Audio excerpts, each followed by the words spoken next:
आओ सुनाऊं कहानी। लाइक शेयर सब्सक्राइब कमेंट करना ना भूलें। आप देख रहे हैं हम साया एपिसोड 2। युवराज की क्या कमजोरी हो सकती है? क्या नागा युवराज की कमजोरी का पता लगा पाएगा? वो खतरनाक गुंडा है युवराज, कैसे धमकियां दे रहा था? गाड़ी में दयाल अंकल ने घबराते हुए कहा। रॉकी, अरे अंकल आप ही ना, वो कुछ भी नहीं कर सकता, सिर्फ खोखली धमकी ही थी। देखा नहीं कैसे एक फोन से चूहा बन गया था? युवराज, रॉकी सही कह रहा है अंकल, इन जैसों के बाप ये राजनेता ही होती हैं। उनकी जेबें भरो तो ये एक चाबी वाले खिलौने की तरह बन जाती हैं। आप चिंता मत कीजिए, अब जब जमीन फाइनल हो चुकी है तो आज से उस पर हॉस्पिटल का काम शुरू हो जाना चाहिए। अंकल ठीक है, मैं सारी चीज़ें फाइनल करके जल्दी आपको बताता हूँ। मगर कहीं ना कहीं दयाल अंकल को पता था कि ये बात अब इतनी जल्दी खत्म नहीं होगी। वो जानते थे अगर बिगड़ा तो बहुत कुछ बिगड़ेगा, पर अब वो चाह कर भी कुछ नहीं कर सकते थे। इन सब में अगर उन्हें चिंता थी तो श्रद्धा की, लेकिन अब तो उसे खुद से दूर भी नहीं भेज सकते। आखिर क्या कहकर भेजते और कहाँ? युवराज ने कुछ भी कहते तो उन्हें सवालों के जवाब भी देने पड़ते, जो कि वो नहीं देना चाहती थी कि आखिर क्यों वो ये गुंडों से इतना ज्यादा डरती हैं, और उनके जवाब से बहुत कुछ खराब भी हो सकता था। इसीलिए चुप्पी साधे रहे। श्रद्धा को भी काम करते एक हफ्ता हो गया था। मीरा, श्रद्धा अभी कितना टाइम और लगेगा? मीरा जी, बस ये पेंटिंग्स का काम रह गया है, 2-4 दिन में ये भी कंप्लीट हो जाएगा। उसके बाद थोड़ी शॉपिंग और करनी है, कुछ रूम के लिए पर्दे और डेकोरेशन का सामान आपकी पसंद का। आपको आपके भाई की पसंद तो पता ही होगी, तो उनकी भी आप पसंद कर लेना, श्रद्धा ने काम करते हुए कहा। मीरा, पर कल तो मैं नहीं जा सकती श्रद्धा, मुझे कुछ काम है। इतने में आवाज गूंजी, हाय गर्ल्स, और कहता हुआ संजय अंदर आ गया। भाई आप यहाँ इस टाइम? आप तो बिजी थे, शरारत से आई ब्लिंक करती हुई मुस्कुराती हुई मीरा ने पूछा। हाँ, लेकिन मीटिंग कैंसिल हो गई तो फ्री हो गया तो सोचा देख लूं कि घर कितना रेडी हुआ है, संजय ने थोड़ा मुस्कुराते हुए कहा, और फिर श्रद्धा को देखने लगा। मीरा संजय की टांग खिंचाई करते हुए बोली, पर मुझे लगता है आप झूठ बोल रहे हैं, आप यहाँ कुछ और ही काम से आए हैं। संजय मीरा को घूर रहा था, पर श्रद्धा को इन सब में कोई इंटरेस्ट नहीं था, वो बस अपने काम में लगी हुई थी। संजय ने श्रद्धा को बड़ी तेज आवाज में पुकारा, श्रद्धा। उसके कान में इतनी तेज आवाज गई तो वो हड़बड़ाकर पीछे देखने के लिए जल्दी में मुड़ी तो नीचे रखे हुए सामान से टकराई और गिर पड़ी। दोनों बहन भाई देखकर हंसने लगे। श्रद्धा ने दोनों को अपने ऊपर हंसता देखकर मुंह बना लिया, जिससे संजय को वो और प्यारी लगी। संजय ने अपने आप से कहा, कितनी फुर्सत से बनाया है भगवान ने तुम्हें श्रद्धा, एक तो इतनी मासूम, ऊपर से इतनी प्यारी बातें, और ये बचपना, सच में कोई भी तुम्हें प्यार किए बिना नहीं रह सकता। क्या हुआ भाई, आप क्यों बड़बड़ाए जा रहे हैं? गिरी तो श्रद्धा है, कहीं चोट आपको तो नहीं लगी? मीरा ने संजय को हिलाते हुए कहा और अपनी बात कहकर हंसने लगी, जिससे श्रद्धा और संजय दोनों ही छेप गए। मीरा जी, अब आप अगर कल नहीं जा सकती तो कोई बात नहीं, आपके साथ रहकर आपकी पसंद तो हम ही जान गए, पर आपके भाई मतलब संजय जी की पसंद का हमें कोई आइडिया नहीं है। तो संजय जी, आप कुछ बता देते कि रूम में आपको क्या क्या चाहिए, या फिर आपको कैसा रूम चाहिए, तो हमारी थोड़ी मदद हो जाती। श्रद्धा ने जल्दी से बात को बदलते हुए कहा, अरे भाई, अगर आप कल फ्री हैं तो कल आप क्यों नहीं चले जाते श्रद्धा के साथ शॉपिंग पर? सब आपकी पसंद का भी हो जाएगा और श्रद्धा को ज़्यादा परेशान भी नहीं होना पड़ेगा। क्यों श्रद्धा, तुम्हें कोई प्रॉब्लम तो नहीं है ना भाई के साथ? अरे हमें क्या प्रॉब्लम होगी मीरा जी, जो हमारे साथ जाता है ना, प्रॉब्लम तो उन्हें होती है, श्रद्धा ने हंसते हुए कहा। तो फिर ठीक है, मैं कल आपको आपके घर से पिक कर लूँगा। अब चलते हैं, काफ़ी लेट हो गया है, पहले आपको घर छोड़ देंगे। क्यों मीरा? भाई वैसे चल क्या रहा है? द ग्रेट बिजनेसमैन संजय सहाय ने अपना काम छोड़कर शॉपिंग पर जाने के लिए हाँ कर दी, बहुत बड़ी बात है, मीरा ने संजय की टांग खींचते हुए कहा।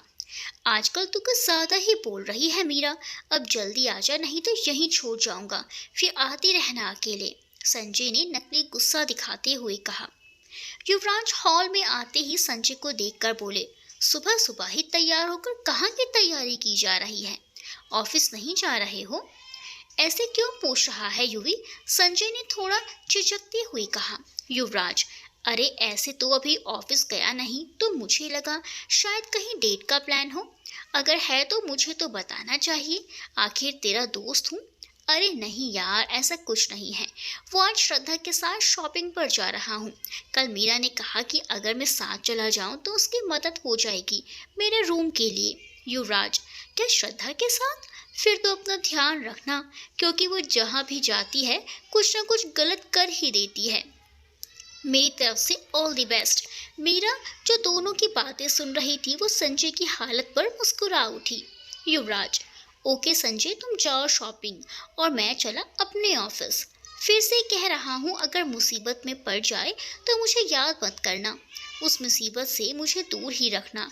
सॉरी यार, पर वो है ही ऐसी, कहकर युवराज निकल जाते हैं। संजय मीरा की तरफ देखता है। मीरा उसके पास समझती हुई कहती है, भाई आप भी ना, आप तो जानते हैं ना युवराज को, वो बस मजाक कर रहे थे और कुछ भी नहीं। और श्रद्धा मासूम है मगर समझदार भी है। आप भी थोड़ा टाइम दीजिए, फिर देखना, she is perfect for you. Thanks, अब मैं जाऊं, श्रद्धा वेट कर रही होगी। दयाल अंकल। युवराज, एक मॉल में आपकी मीटिंग है तो मैंने दूसरी भी वहीं अरेंज कर दी है। क्यों? अंकल ऑफिस में कर लेते। अंकल, वो दरअसल मेहता जी हॉस्पिटल के बारे में कोई बात करना चाहते थे, वो भी जल्दी ही, इसीलिए उन्हें भी वहीं बुला लिया है। उनका और हमारा काम भी जल्दी हो जाएगा। युवराज, ठीक है अंकल, मैं गुरु और रॉकी के साथ जाता हूँ, आप और बद्री काका ऑफिस संभालो। इधर संजय, केशव और श्रद्धा एक बाद एक मॉल की सारी दुकानें शॉपिंग करते हैं। केशव, आप लोग यहीं रुकिए, मैं गाड़ी लेकर आता हूँ। संजय ओके बोलता है और केशव गाड़ी लेने चला जाता है। संजय जैसे ही पीछे मुड़कर देखता है, श्रद्धा वहां पर नहीं होती। संजय उसे इधर उधर ढूंढता है, आसपास लोगों से पूछता है, मगर श्रद्धा का कोई पता नहीं चलता। संजय घबरा जाता है। केशव गाड़ी लेकर आता है तो संजय को ऐसे देखकर पूछता है। संजय उसे बताता है कि श्रद्धा गायब है और यहाँ आसपास मिल नहीं रही। केशव सारा सामान गाड़ी में रख देता है और दोनों उसे ढूंढने वापस मॉल जाने लगती हैं। इधर श्रद्धा को रोड के दूसरी तरफ थोड़ी दूर एक पानी पूरी का ठेला दिखता है, जिसे देखकर वो सब कुछ भूलकर जल्दी से वहां जाने के लिए चल पड़ती है। उसका किसी चीज पर ध्यान ही नहीं होता, उसे तो बस पानी पूरी ही दिखती है। आखिर बड़े दिन बाद वो अपनी फेवरेट चीज देख रही थी। वो जैसे ही आगे बढ़ी, रोड के दूसरी तरफ से एक ट्रक तेजी से आते हुए श्रद्धा को टक्कर मारता, उससे पहले ही किसी ने झटके से उसे अपनी ओर खींच लिया। श्रद्धा ने तो डर के मारे आंखें ही बंद कर ली और वो उस आदमी के सीने से लगे डर के मारे कांप रही थी। श्रद्धा के हाथों ने मजबूती से उसको पकड़ा हुआ था। वो भी सीने से लगी हुई श्रद्धा के दिल की धड़कन महसूस कर सकता था, जो रेल के इंजन की तरह दौड़ रही थी, और शरीर एकदम ठंडा पड़ चुका था। चेहरा एकदम सफेद, आंखें डर के मारे तेजी से मिची हुई थी, जिससे पता चल रहा था कि अभी भी वो सदमे में है। वो उसे अपने से अलग करके दोनों हाथों से उसके बाजू पकड़कर हिलाता है और जोर से बोलता है, श्रद्धा, श्रद्धा तुम ठीक हो, जिंदा हो, आंखें खोलो। वो आवाज सुनकर होश में आती है। वो खुद को ऐसे सिचुएशन में देखकर उसकी तरफ देखती है और कहती है, आप, और झटके से अलग होकर थोड़ी दूर खड़ी हो जाती है। युवराज उसकी तरफ देखते हैं और वो अपनी नजरें नीचे कर लेती है, क्योंकि अब इस बात का क्या जवाब देगी कि वो क्या सोच रही थी। वो जो उसे इतना बड़ा ट्रक भी दिखाई नहीं दिया। एक बार सर उठा के देखती है, युवराज अभी भी उसे ही घूर रहे थे और साथ ही पास जमा हुई भीड़ भी, मगर किसी की भी आवाज नहीं निकली। श्रद्धा ने देखकर जल्दी से सिर नीचे कर लिया। उधर संजय और केशव ने मॉल से बाहर आकर रोड के दूसरी तरफ भीड़ देखी तो वो दोनों जल्दी से उस ओर भागे। भीड़ को हटाकर देखा तो श्रद्धा को सही सलामत देखकर राहत की सांस ली। युवराज को देखकर दोनों हैरान रह गए। संजय हाफते हुए बोला, श्रद्धा तुम यहाँ? हम दोनों कब से तुम्हें ढूंढ रहे हैं। और युवी, तू और ये भीड़? श्रद्धा बिल्कुल खामोश थी तो केशव बड़े ही प्यार से पूछता है, श्रद्धा क्या हुआ? तुम यहाँ कैसे? बोल। देख, सब लोग हमें ही देख रहे हैं। वो सबको देखती है मगर युवराज की तरफ नहीं देखती और केशव के पास जाकर धीरे से दबी आवाज में कहती है, वो पानी पूरी वाले को देखा तो हमसे रहा नहीं गया, तो बस हमने सोचा जब तक आप गाड़ी लेकर आओ। पर एक ट्रक उसकी बात अधूरी ही रह गई। तीनों उसे खा जाने वाली नजरों से देखती हैं, पर युवराज का सारा गुस्सा किसी और पर निकलता है। अगर किसी को साथ लाते हैं तो ध्यान भी रखा जाता है। ये तो है ही ऐसी। मैंने तुम्हें पहले ही कहा था। तुम दोनों, युवराज ने गुस्से से दांत पीसते हुए संजय से कहा और मुठ्ठियां भींचकर अपना गुस्सा कंट्रोल कर वहां से अपनी गाड़ी में बैठ गए। और एकदम से कुछ सोचते हुए उनका चेहरा पसीने से भीग गया। वो आंखें मूंद कर गाड़ी की सीट से सर लगाते हैं। फिर अगले ही पल वो फोन निकालते हैं और सबको ऑफिस में आने को कहकर वहां से निकल जाते हैं। संजय अभी भी श्रद्धा को हैरानी से देख रहा था, मगर केशव ने श्रद्धा के कंधे पर हाथ रखकर कहा, चलो घर चलें। और ये कोई बड़ी बात नहीं, पर आगे से ऐसा कुछ भी मत करना कि तुम्हारी जान पर बनाए। तीनों घर की तरफ चल पड़े, पर पूरे रास्ते तीनों खामोश रहे। किसी ने कुछ नहीं कहा, लेकिन खामोश रहने का तीनों का ही कारण अलग अलग था। श्रद्धा भी अंदर से थोड़ा डरी हुई थी, तो संजय को खुद पर ही गुस्सा आ रहा था कि उसने उससे ध्यान क्यों हटाया। और केशव अभी कुछ कहकर श्रद्धा को परेशान नहीं करना चाहता था। थोड़ी देर बाद श्रद्धा ने खामोशी तोड़ते हुए रिक्वेस्ट करते हुए कहा, प्लीज बाबा को इस बारे में कुछ नहीं बताना। संजय और केशव ने कहा, तुम फिक्र मत करो श्रद्धा, अंकल को इस बारे में कुछ पता नहीं चलेगा। भाई, आप इंतजार करते रह जाएंगे और कमीना उस जगह काम शुरू कर देगा। आज इसी चक्कर में उसने कई लोगों से मीटिंग की है। जग्गू ने नागा को सचेत करते हुए गुस्से से कहा, उसके घर में उसकी जिंदगी में कौन कितना जरूरी है, मुझे सबकी खबर चाहिए। जब तक मैं नहीं चाहूंगा तब तक वहाँ एक ईंट नहीं लगेगी। जितनी मीटिंग करनी है उसको करने दे, बस एक बार उसकी कमजोरी हाथ आने दे। नागा ने हाथ में पिस्तौल घुमाते हुए गंभीर लहजे में कहा, भाई, अपन सब पता कराया है। उसका अपना तो कोई नहीं है, पर 2 दोस्त हैं और एक 4-5 खास आदमी जो ज्यादा समय उसके साथ ही रहते हैं। पर एक लड़की है उसके घर के आसपास से, पता चला है वो काफी बार घर पर आती जाती है और उसे कोई नहीं रोकता। हो सकता है ये वही हो जिसकी जान आज युवराज ने बचाई, और क्या पता ये लड़की हमारे किसी काम आ जाए। नागा, तो फिर सब कुछ पता करो इस लड़की के बारे में, और अगर लगे कि ये युवराज की कमजोरी बन सकती है तो मुझे पता है क्या करना है। नागा अपने दुश्मन को आसान मौत नहीं देता, और फिर वो राठौर तो है ही अलग, तो इसके लिए सब अलग ही होगा। वैसे भाई, अगर हम उसके खास आदमी को तोड़ना शुरू करें तो भी वो कमजोर हो जाएगा। नागा गुस्से से बोला, वो कोई बच्चा नहीं है कि उसके 1-2 आदमी को तोड़ने से उसे तोड़ा जा सके। वो युवराज है, युवराज सिंह राठौर। अभी तक कहीं से भी उसे उसकी कोई कमजोरी हाथ नहीं लगी। और तुझे क्या लगता है उसके खास आदमी उससे गद्दारी करने के लिए तैयार हो जाएंगे? नहीं। और 1-2 को मारकर उसका ध्यान अपनी तरफ नहीं करना, समझा? मैं उसे हल्के में नहीं ले सकता। जब तक वो पूरी तरह से कमजोर नहीं होगा वो मुझ तक नहीं आ पाएगा। मैं कोई छोटा मोटा गुंडा नहीं हूँ। अच्छे अच्छे बिजनेसमैन अब उनके आगे अपनी जान की भीख मांगते हैं, पर वो मेरे हाथ से मेरे मना करने के बाद भी वो जमीन ले गया। तो सोच, उसे झुकाना इतना आसान नहीं होगा, समझा? मैं कोई गलती नहीं करना चाहता, इसीलिए जितना कहा उतना कर। नजर रख लड़की पर। आज ऑफिस से आते हुए युवराज दयाल अंकल को ड्रॉप करके उनके घर तक आ गई। गाड़ी आकर ही रुकी थी कि सबके सब चौंक उठे। उनके घर से कुछ अजीब तेज आवाजें आ रही थी। सब घबराते हुए जल्दी से गाड़ी से उतरे। वो आवाजें सुनकर होश उड़ रहे थे उनके। उन्होंने घबराते हुए बड़ी जोर जोर से दरवाजा खटखटाया और चिल्लाने लगे। युवराज ने केशव और गुरु के साथ मिलकर दरवाजा तोड़ दिया। अंकल का तो डर के मारे बुरा हाल था। चारों अंदर की तरफ भागे जहां से आवाजें आ रही थी। अंदर का नजारा देखकर तो चारों हैरान रह गए। सबकी आंखें फटी रह गई। श्रद्धा सोफे पर घोड़े बेचकर सो रही थी और टीवी फुल वॉल्यूम पर चल रहा था, जिसमें कुछ अभी भी एक्शन सीन आ रहे थे। अंकल ने उसको सही सलामत देखकर चैन की सांस ली। केशव और गुरु उसको देखकर मुस्कुरा पड़े। इतनी तेज आवाज में भी वो कैसे मासूम बच्चे की तरह सोई पड़ी थी। मगर युवराज का गुस्सा तो 7वें आसमान पर था। युवराज ने पहले तो टीवी बंद किया, फिर पास रखे पानी के भरे जग को श्रद्धा के ऊपर डाल दिया। अंकल कुछ बोलने को थे, मगर युवराज का चेहरा देखकर डर से चुप खड़े देखते रह गए। पानी पड़ते ही श्रद्धा हड़बड़ाकर चिल्लाने लगी, हमने कुछ नहीं किया, हमने कुछ नहीं किया, छोड़ दो हमें। एकदम से आंखें खोलती है, सामने युवराज को देख और खुद को भीगा हुआ पाकर उनके हाथ में पानी का खाली जग देखती है तो गुस्से से बोलती है, आपकी हिम्मत कैसे हुई हमारे ही घर में हमारे ऊपर पानी डालने की।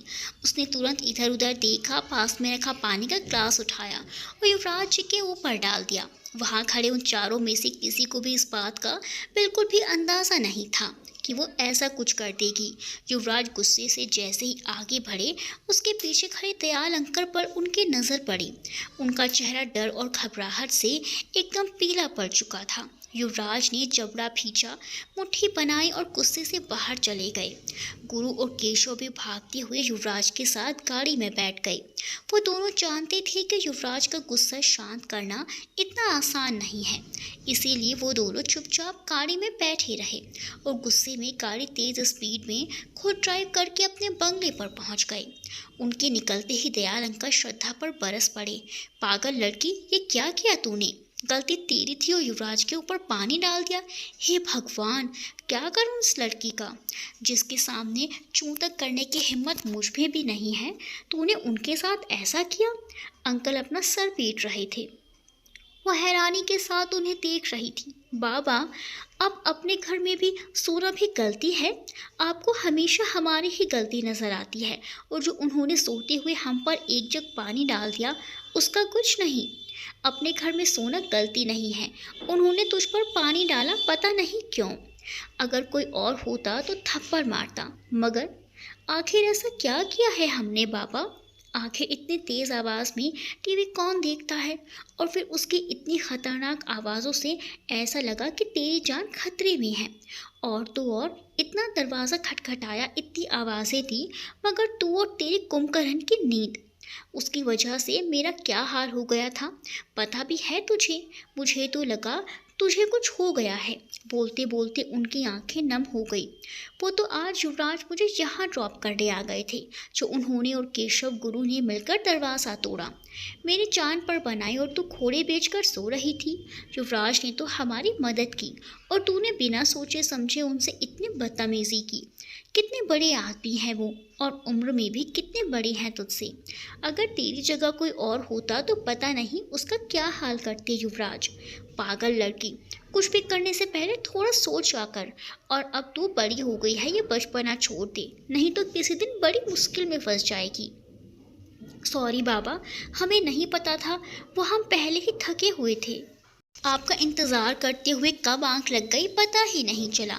वो सिर नीचे करके बोली, बदतमीज़ी तूने जिनसे की है, माफ़ी भी उन्हीं से मिलेगी, समझी? चल अब कपड़े चेंज करो, खाना लगा। खाना खाने के बाद वो बिस्तर पर लेटकर सोच सोच कर परेशान हो गई कि अब बाबा ने तो कह दिया कि युवराज जी से माफ़ी मांगो, और गलती तो हमारी ही थी, हमने बिना सोचे समझे उन पर।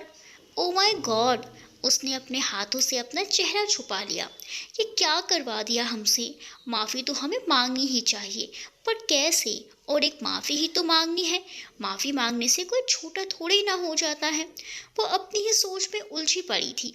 अरे क्या श्रद्धा, एक माफ़ी की ही तो बात है, सुबह सबसे पहले ये काम करेंगे, पर अभी तो सो जा बेटा। वो खुद से ही सवाल जवाब करती हुई सो गई। सुबह जब उसकी नींद देर से खुली तो उठते ही घड़ी की तरफ देखते ही सर पर हाथ मार लिया।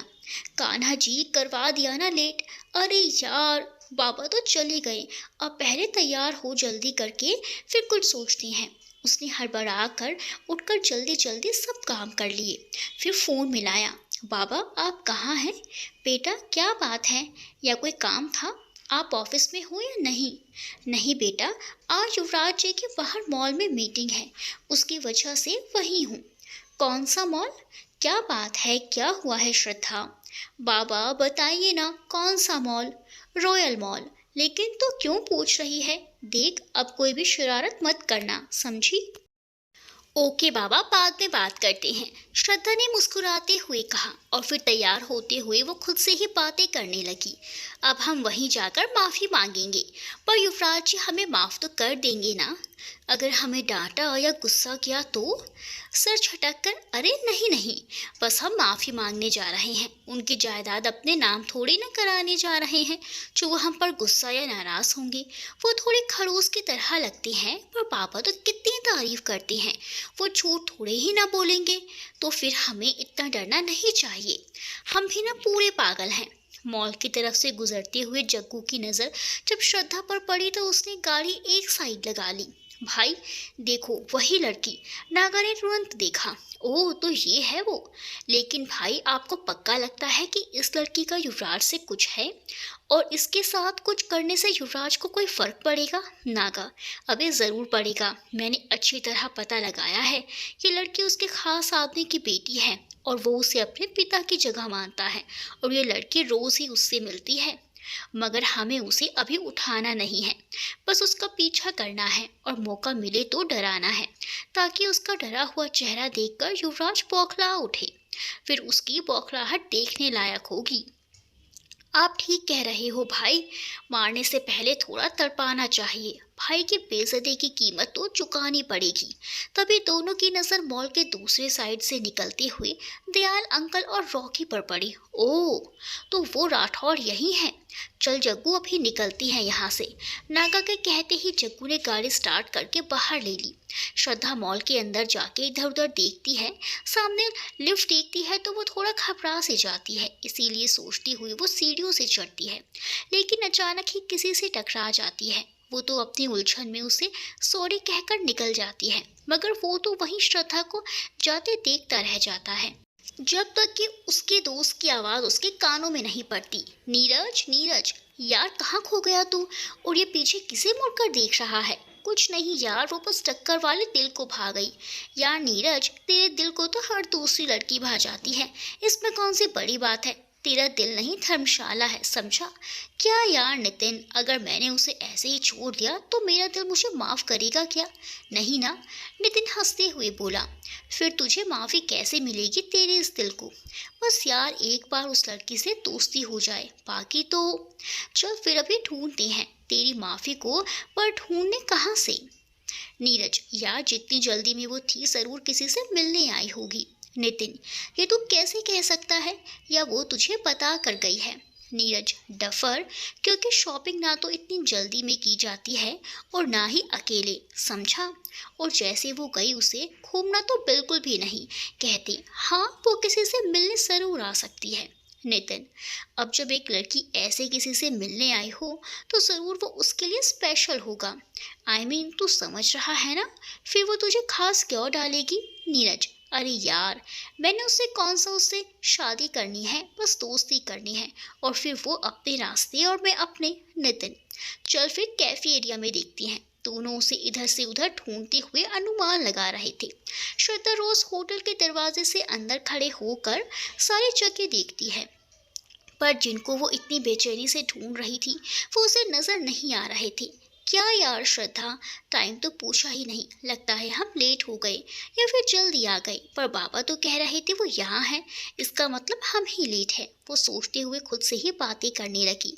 अब यहाँ क्या फ़ायदा, अब तो लगता है खड़ूस के घर ही जाना पड़ेगा या फिर ऑफिस। नहीं नहीं, वहाँ कोई गड़बड़ हो गई तो पापा फिर डांटेंगे।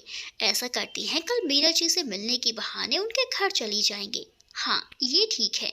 अपनी सोच से निकलकर वो जब सामने देखती है तो उसे बड़ा अजीब लगता है, क्योंकि वहाँ का माहौल उसके लिए अलग था। वहाँ यंग कपल बैठे थे जो दुनिया भुलाए बैठे थे, या फिर कुछ ऐसे लोग अपने ऑफिस की मीटिंग करने वाले जिन्हें ऐसे लोगों से कोई फर्क नहीं पड़ता, या फिर उनके लिए आम बात हो। वो सोचने लगी, क्या युवराज जी ऐसी जगह मीटिंग करते होंगे? हाँ, क्यों नहीं, वो भी तो ऐसे ही हैं। मन ही मन कहकर उसने अपने कंधे उचका दिए और अजीब सा मुंह बनाकर मुड़ गई। पर वहाँ कोने की एक टेबल से कोई श्रद्धा को बड़ी ही देर से देख रहा था और उसके एक्सप्रेशन से समझने की कोशिश कर रहा था कि वो यहाँ क्या करने आई है और इतनी देर से वहाँ क्या कर रही है। अगर वो किसी से मिलने आई है तो वो अंदर क्यों नहीं आ रही, वहाँ ही क्यों खड़ी है? जी हाँ, ये युवराज ही थे जो एक साइड में होने के कारण श्रद्धा को दिखाई नहीं दिए। मगर उसके आते ही युवराज की नजर अपने आप श्रद्धा पर चली गई। पर्पल चूड़ीदार भी वो किसी का भी मन मोह सकती थी और उसका खूबसूरत चेहरा कंफ्यूजन से और ज्यादा खूबसूरत दिखाई पड़ रहा था। उसके खुले रेशम से बाल इधर से उधर देखने से लहराते हुए उसके चेहरे को छूते, जिससे वो उन्हें कान के पीछे कर लेती। उसकी ये अदा युवराज दूर से ही देखकर कहीं गुम से हो गए। उनके क्लाइंट ने उन्हें खोया हुआ देखकर 2 बार हिलाया भी, और युवराज को ऐसे देखकर गुरु और केशव ने भी उनकी नजर का पीछा किया, तो वो दोनों भी श्रद्धा को देखकर चौंक गई। केशव ने धीरे से गुरु से कहा, यार ये श्रद्धा यहाँ क्या कर रही है? वो तो यहाँ किसी को जानती भी नहीं, फिर किससे मिलने आई होगी, वो भी अकेले? अगर अंकल से मिलने आई है तो वो तो अभी यहाँ से निकले हैं, लेकिन अंकल उसे यहाँ क्यों बुलाते? गुरु, अकेली से तेरा क्या मतलब है? और अगर अकेले आई है तो किसी न किसी से मिलनी ही आई होगी, और तुझे क्या पता उसके बारे में? केशव गुरु को घूरते हुए देखने लगा, तो गुरु समझ गया कि केशव क्या सोच रहा है। केशव, ऐसी कोई बात नहीं है। अरे पहले ही दिन उसने हम तीनों को भाई बोला था, भूल गया? और फिर अंकल ने बताया था कि वो यहाँ किसी को नहीं जानती और ना ही इस शहर को, इसीलिए वो श्रद्धा की इतनी चिंता करती हैं। युवराज ने उन दोनों की सारी बातें सुन ली पर कोई रिएक्ट नहीं किया। पर तभी श्रद्धा युवराज के ना मिलने से निराश होकर मुड़ी तो फिर से नीरज से टकरा गई। इधर तीनों ने उसे टकराते देखा तो अपना सर पीट लिया और तीनों ही मन में बड़बड़ाए, ये लड़की बिना कोई गलती किए नहीं रह सकती। नीरज जो उसके पीछे खड़ा उसे मुड़ने का वेट कर रहा था, वो उसके सीने से जा लगी। उसके दोनों हाथ नीरज के सीने पर थे और नीरज ने उसे संभालने के बहाने से उसे कमर से पकड़ लिया। श्रद्धा की बड़ी आंखें और बड़ी हो गई, खिला हुआ चेहरा एकदम से फीका पड़ गया। उसकी आवाज भी नहीं निकल रही थी। वो जितना नीरज के हाथ हटाने की कोशिश करती, नीरज उतनी ही अपने हाथों को कसता जाता। श्रद्धा ने गुस्से से बोला, लीव मी, लेकिन नीरज को तो उसकी आवाज तक सुनाई नहीं दे रही थी, क्योंकि वो उसमें खो सा गया था, जो कि उसके इतने करीब थी। वो उसकी जुल्फों की खुशबू में सिमटता जा रहा था। ये सब देख युवराज ने गुस्से से अपनी मुट्ठी भींच ली। भावे ताने गुस्से से वहां से एक झटके से उठ गए। नीरज कुछ करता उससे पहले ही युवराज वहां पहुंच गए। नीरज की हरकत से श्रद्धा की हालत पहले ही खराब थी। वो लगातार उसकी गिरफ्त से निकलने की कोशिश में थी। उसके चेहरे पर डर से पसीने की बूंदें निकल आई, जिससे उसका चेहरा और भी चमक रहा था, और उस पर लटकी हुई लटी जिसमें नीरज उलझा हुआ था, उसे आसपास का भी होश नहीं था। युवराज ने एक पल में श्रद्धा को खींचकर अपने करीब कर लिया। श्रद्धा के दोनों हाथ अब युवराज के सीने पर थे। वो एकटक युवराज को देखने लगी। वहां जितने लोग बैठे थे सबकी नजर उन तीनों पर चली गई, और अब श्रद्धा पहले से भी ज्यादा डर गई थी। युवराज उसे अपने मजबूत हाथ से पकड़े हुए थे। फिर जब उनकी नज़र श्रद्धा पर पड़ी, जो पहले तो सिर्फ चेहरे पर ही पसीने की बूंदें थी, मगर अब तो पूरे पसीने से भीग गई और कांपने लगी थी। उन्होंने श्रद्धा को अपने हाथ से आज़ाद किया और फिर नीरज के सामने खड़े हो गए। नीरज ने युवराज को देखा तो बोला, ओ हेलो, तुम कौन हो और तुम्हारी हिम्मत कैसे हुई हम दोनों के बीच आने की? युवराज ने कुछ नहीं कहा। वो गुस्से से नीरज की तरफ बढ़े ही कि नीरज जो हर चीज से अनजान था, क्योंकि उसे तो सिर्फ श्रद्धा ही दिख रही थी, बोल पड़ा, mister, she is my girlfriend. मैं कुछ भी करूं, तुम कौन होते हो बीच में आने वाले? युवराज और केशव गुरु ने सुना तो हैरान होकर श्रद्धा की तरफ देखा, जो नीरज की बात सुनकर बेहोश होते होते बची। श्रद्धा ने जब तीनों को अपनी तरफ घूरते पाया तो जल्दी से बोला, हम इसे नहीं जानते। ये श्रद्धा बात पूरी भी नहीं हुई थी कि नीरज बीच में ही बोल पड़ा, बेबी तुम डर क्यों रही हो? कहते हुए नीरज ने श्रद्धा का हाथ पकड़ लिया। श्रद्धा जो किसी से नहीं डरती, पर इस टाइम तो वो पसीने से नहाई हुई थी। धड़कन रेल की इंजन की तरह दौड़ रही थी। करने क्या आई थी और क्या हो रहा है? उसने किसी तरह अपना हाथ छुड़ाया। युवराज से नजरें नहीं मिला पा रही थी। वो झट से केशव की तरफ भागी और कांपते होठों से बड़ी मुश्किल से बोली, सच में केशव भाई, हम इसे नहीं जानते। हम तो यहाँ इनसे, युवराज की तरफ इशारा करते हुए, माफी मांगने आए थे, ये उसने टूटते लफ्जों में बोला। जब नीरज ने भी भाई सुना तो वो सकपका गया, और श्रद्धा की बात सुनकर युवराज और वो दोनों समझ गए कि श्रद्धा यहाँ क्यों आई थी। युवराज ने नीरज की तरफ देखा तो वो उनकी आंखों का तेज देख घबरा उठा। केशव, इसे घर छोड़ाओ, युवराज ने श्रद्धा की तरफ इशारा करते हुए केशव को कहा। युवराज ने एक गहरी नजर गुरु पर डाली और गुरु ने सर हिला दिया। युवराज वापस अपनी मीटिंग में चले गए और वो चारों अभी भी वहीं खड़े थे। केशव ने नीरज को घूरा तो गुरु ने उसे श्रद्धा को घर छोड़ने को कहा और खुद नीरज को संभालने लगा। केशव बिना कुछ कहे श्रद्धा को लेकर चला गया। गुरु नीरज को उठाकर दरवाजे से बाहर ले आया। नीरज ने गुस्से से उस पर हाथ उठा दिया, जिसे गुरु ने हवा में ही रोक लिया और उसका हाथ घुमाकर उसकी पीठ से लगा दिया। नीरज की आह निकल पड़ी। गुरु ने उसके कान पर अपनी पर्सनल गन लगा दी, जो कि युवराज की सेफ्टी के लिए केशव, गुरु और रॉकी तीनों के पास हर वक्त होती थी। आज के बाद अगर फिर कभी इस लड़की के पास भी मिला तो फिर ये गोली इसमें से निकलकर तेरे इस भेजे में मिलेगी, समझा? तभी नितिन नीरज को देखकर भागकर उसके पास आया और उसको बचाने की कोशिश करने लगा। 1 मिनट सर, आखिर इसने किया क्या है जो आप इसे मार रहे हैं? एक लड़की के साथ बदतमीजी की है इसने, और साथ में युवराज सिंह राठौर से भी। नाम सुनकर नितिन का मुंह तो खुला का खुला ही रह गया। युवराज सिंह राठौर उसके मुंह से खुद ब खुद निकल पड़ा। नीरज तो दूसरे शहर से था, लेकिन नितिन ने अपने पिता से कई बार युवराज के बारे में सुन रखा था, क्योंकि वो कई बार उनके साथ काम कर चुके थे। नितिन ने गुरु से माफ़ी मांगी और इशारे से नीरज को भी माफ़ी मांगने को बोला। नीरज भी तुरंत समझ गया। उसने भी गुरु से माफ़ी मांगी और नितिन उसको लेकर अपनी गाड़ी में ले आया और बोला, यार तू तो उस लड़के को ढूंढने गया था, फिर पिट कैसे गया? नीरज ने उसे सब बताया। यार आज बाल बाल बच गया तू युवराज के हाथों से। उनके आगे किसी की हिम्मत नहीं कि कुछ बोल जाए, और तू तो शुक्र मना कि मैं टाइम पर आ गया, समझा? थैंक यू यार, पर घर पे कुछ मत कहना प्लीज़ यार। अरे यार, आगे कभी कुछ कहा है जो अब कहूँगा? यार इतनी बुरी तरह पिटा भी तो नहीं है ना जो घर बताया जाए? नीरज ने आंख मारते हुए कहा तो दोनों हंस पड़े। गाड़ी में श्रद्धा अपने आप को काबू में करने की कोशिश कर रही थी।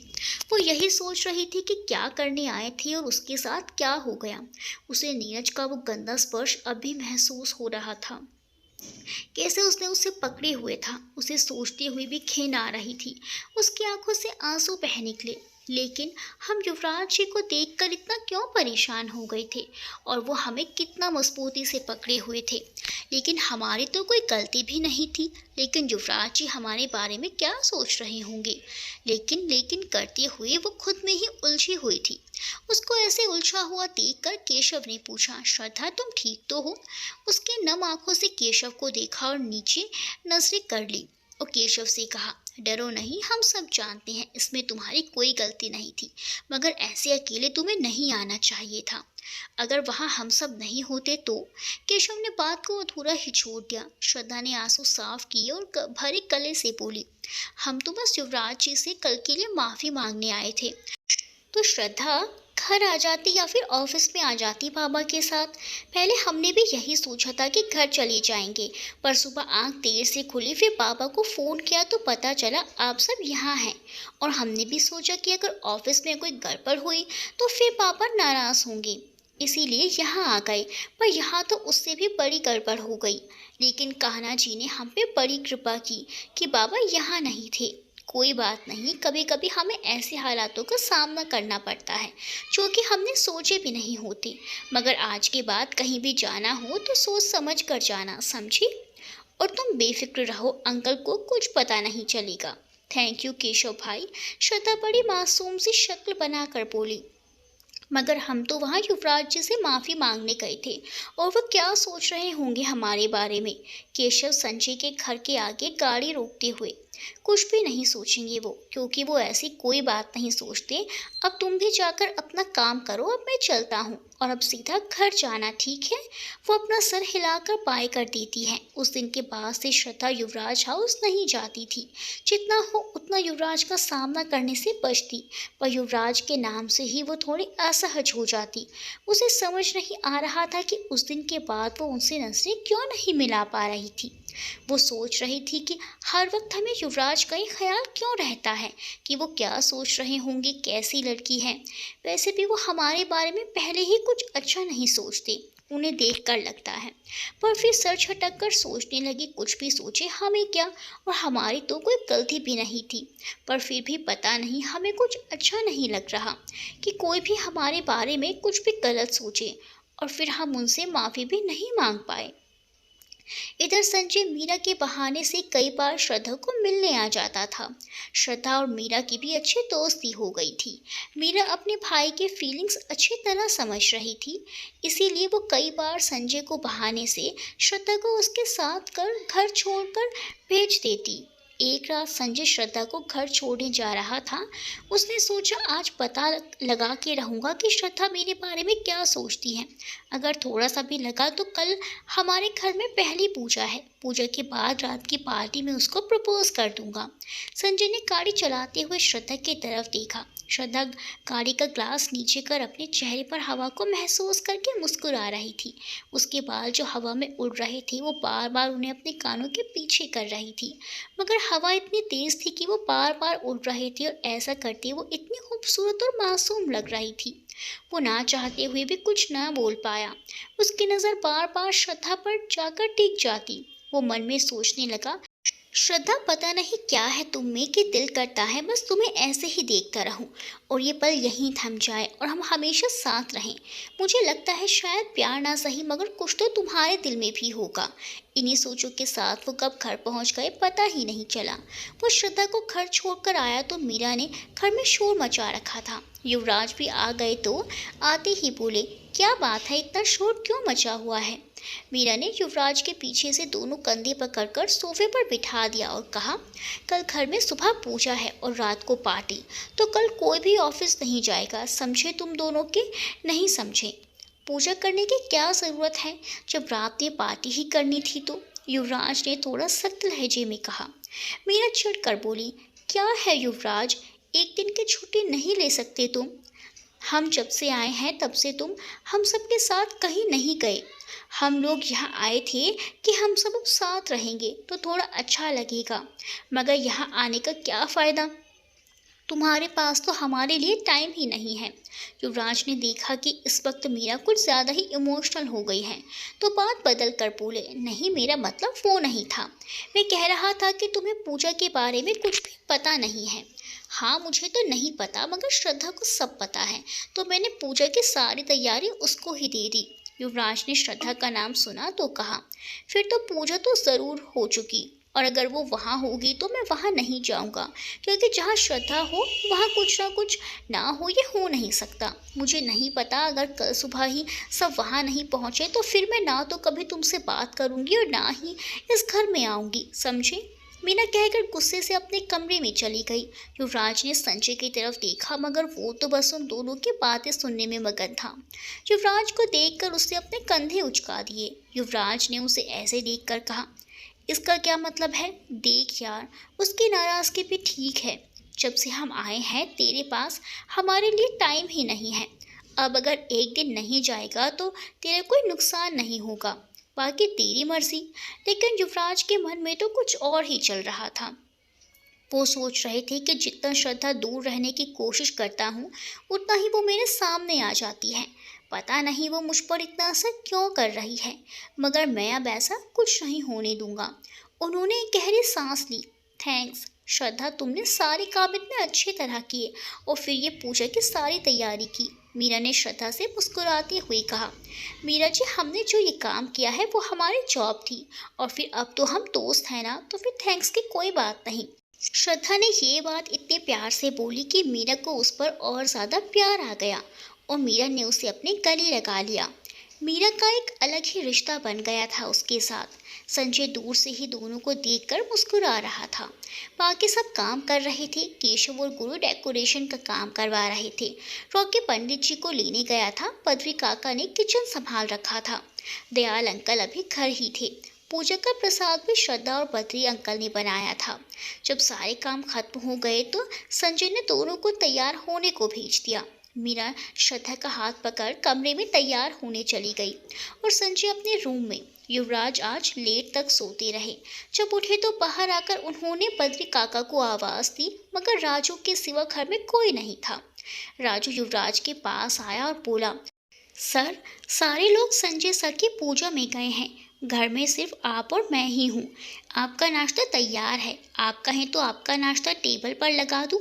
नहीं, अभी नहीं, बाद में, कहकर अपने कमरे में चले गए और सोचने लगे, क्या मुझे जाना चाहिए? समझ नहीं आ रहा। आखिर मीरा और संजय मेरे बचपन के दोस्त हैं और मैं एक छोटी सी बात की वजह से उन्हें नाराज़ नहीं कर सकता। आखिर वो सब मैं हैंडल कर ही लूँगा।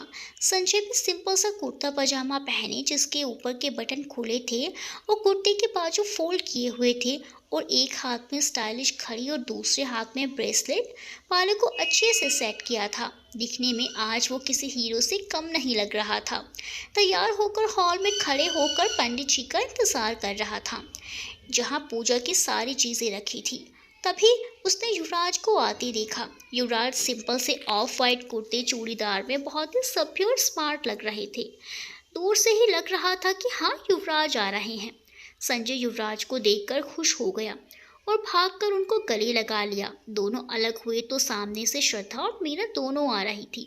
श्रद्धा ने नेवी ब्लू कलर की प्लेन साड़ी, कानों में बड़े बड़े झुमके, आंखों में गहरा काजल, खुले बाल और हाथों में भरी भरी चूड़ियाँ और माथे पर छोटी सी बिंदी उसकी खूबसूरती में चार चांद लगा रही थी। आज वो हमेशा से बिल्कुल ही अलग लग रही थी। और मीरा ने भी पहली बार इंडियन ड्रेस पहनी थी।